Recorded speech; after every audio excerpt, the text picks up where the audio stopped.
Atas tudingan PDI Perjuangan terkait jejak Hakim Ju Yamto, salah satu tersangka suap penanganan perkara korupsi minyak goreng yang pernah menjadi Hakim Tunggal pra-peradilan Sekjen PDI Perjuangan Hasto Kristianto.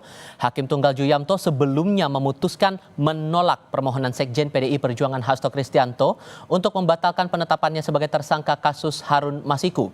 PDI Perjuangan menuding ada intervensi atas putusan pra-peradilan itu. Juru bicara Mahkamah Agung Yanto enggan menanggapi lebih lanjut perihal tudingan itu karena tidak objektif. Kalau yang jawab saya nggak objektif. Anda tanya aja sama Pak Jumianto itu, benar nggak itu ada intervensi? Kan dekat di Gedung Bundar kan? Nah, biar tidak ada dusta di antara kita. Kan kita Muslim kan? Nah, ditanya aja, Pak Jum, betul nggak ada intervensi? Ya, bentuknya seperti apa? Seperti itu ya. Nah, kalau yang jawab kita nanti nggak objektif, tanya aja yang mengadili. Sebelumnya, juru bicara PDI Perjuangan Guntur Romli menduga kuat ada campur tangan pihak lain dalam putusan gugatan pra-peradilan yang diajukan Sekjen PDI Perjuangan Hasto Kristianto. Hakim Tunggal dalam perkara itu, Ju Yamto, memutuskan gugatan Hasto tidak diterima. Namun Guntur menduga kuat ada campur tangan pihak lain dalam pengambilan keputusan itu.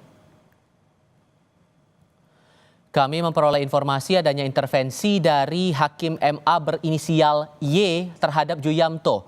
Karena itu putusan yang semestinya menerima gugatan pra-peradilan Hasto malah ditolak, kata Guntur dalam pesan tertulisnya. Ju Yamto adalah Hakim Tunggal yang menangani pra-peradilan Hasto dalam kasus suap mantan Komisioner KPU Wahyu Setiawan. Dalam putusan pra-peradilan di Pengadilan Negeri Jakarta Selatan 13 Februari lalu, ia tidak menerima permohonan pra-peradilan Hasto. Akibatnya, status tersangka Hasto saat itu tetap dinyatakan sah.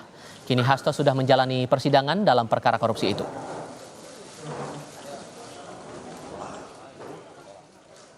Kita beranjak ke topik lainnya, Saudara. Kementerian